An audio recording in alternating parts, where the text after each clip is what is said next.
A mí se me hace bastante difícil dirigirme a gente que no veo, que no conozco, que estoy seguro que tienen edades muy distintas, intereses dispares, distinta formación. Y por eso yo he optado por contaros una historia que yo siempre contaba el primer día de clase a mis alumnos de cuarto de la ESO. Con ella trataba de dar respuesta a una pregunta que yo sabía que muchos estaban haciendo. ¿Por qué estudiar física? O de manera extendida, ¿por qué estudiar? ¿Por qué gastar tiempo y esfuerzo en adquirir conocimientos de cinemática, dinámica, magnetismo? Ojalá al final de esta historia tengáis mucho más clara la respuesta a esa pregunta. Esta historia comienza hace ya algunos años, en 1989. 23 de julio de 1989. Ese día, y en pleno centro de París, en los Campos Elíseos, iba a finalizar la 26ª edición del Tour de Francia, 3.283 kilómetros de recorrido. La última etapa, una contrarreloj individual entre Versalles y París, constaba de unos escasos 25 kilómetros.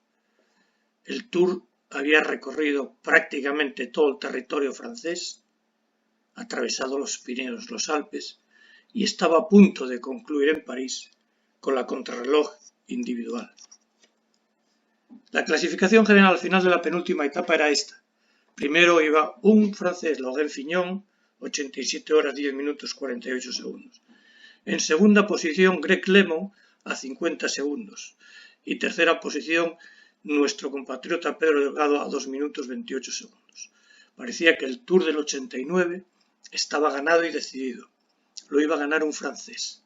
Se daba la circunstancia de que en 1989, 1789, fecha de la Revolución Francesa, se conmemoraba el 200 aniversario de la Revolución Francesa. Luego, ese Tour tan especial lo iba a ganar un francés, puesto que la renta con el segundo clasificado, Greg LeMond, que era muy buen contrarrelojista, parecía suficiente. 50 segundos en unos escasos 25 kilómetros parecían una brecha insalvable para Greg LeMond.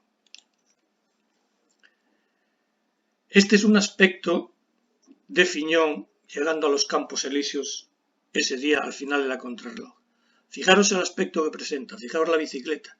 No es una bicicleta nada especial para las que estamos acostumbrados a ver ahora.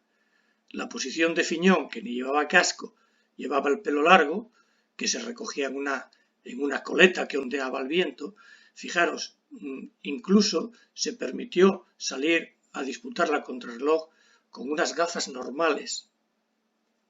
Fijaros la posición de Fignon, que va muy levantado, muy incorporado en la bicicleta. Este era el aspecto que presentaba LeMond. Cuando LeMond se presentó en la rampa de salida, se oyó un murmullo de sorpresa entre el público. Era la primera vez que un ciclista utilizaba este manillar, lo que se llama un acople o manillar de triatlón, en una prueba en línea. Es un manillar que utilizan los triatletas al salir de la primera prueba, que son 1.500 metros de natación en la distancia olímpica, para afrontar la prueba de bicicleta. Probablemente con el propósito de descansar un poco el tren superior, los brazos, que venían fatigados de la prueba de natación. Fijaros el reposabrazos del manillar que obliga al ciclista a meter los hombros hacia adentro y procurar una posición muy agrupada y a la vez inclinada sobre la bicicleta. Fijaros el casco, Fignon no llevaba casco, fijaros las gafas, también aerodinámicas, que portaba LeMond. Esta es la comparativa entre ambos para que lo veamos claramente. Fijaros la posición mucho más erguida de Fignon, mucho más agrupada de LeMond. Fijaros la falta de casco de Fignon, fijaros el casco aerodinámico de LeMond. Y esto es la clasificación general final del Tour de 1989. Primero, Greg LeMond. Segundo, Laurent Fignon a 8 segundos. Y tercero, nuestro compatriota Pedro Delgado, que como era de esperar, puesto que era un escalador y no un contrarrelojista, se dejó más de un minuto. Fignon había perdido el Tour de su vida por la escasísima diferencia de 8 segundos. 8 segundos marcaron la diferencia después de 3.200 kilómetros de pedaleo. Estas son imágenes de Fignon y de Lemon al final. Lo dicen todo. Fignon estaba desolado. No se lo podía creer. Había perdido el Tour de su vida por la menor diferencia que se había registrado jamás. 8 segundos después de 3.200 kilómetros de carrera. Lemon, por su parte, tampoco se lo podía creer.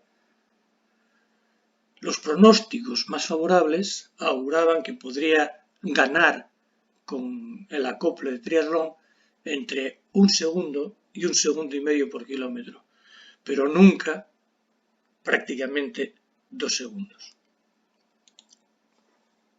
L'Équipe, inolvidable.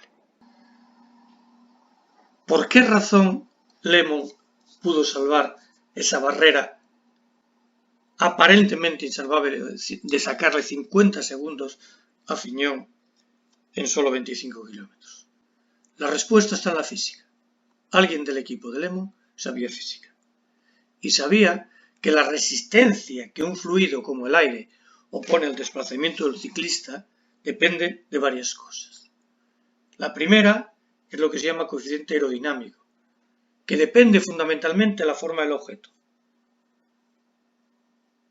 La forma de Lemon, mucho más agrupada, mucho más compacta, proporciona un coeficiente aerodinámico mucho más pequeño que la forma de Fignon, mucho más erguido sobre la bicicleta.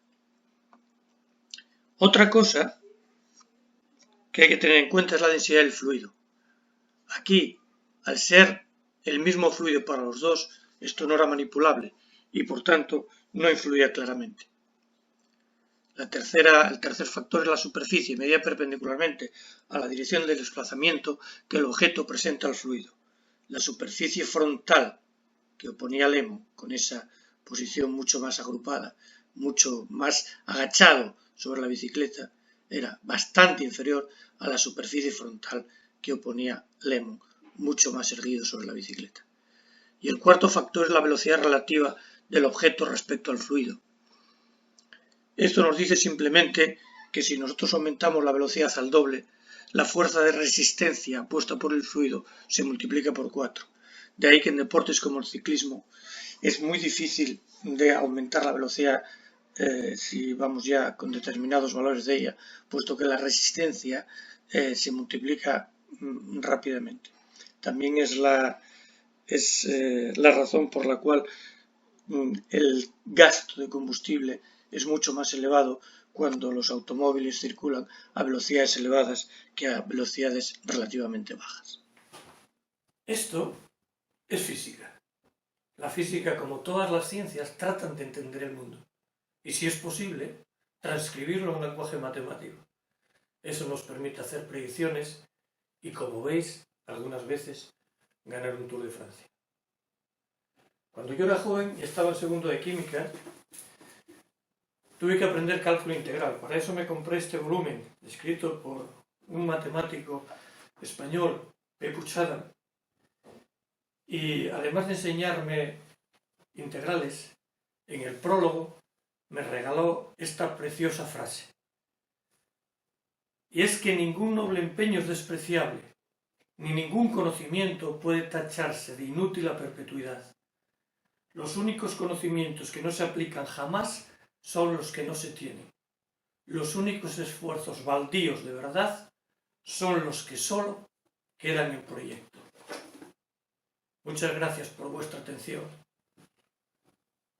Gracias por quedarte en casa.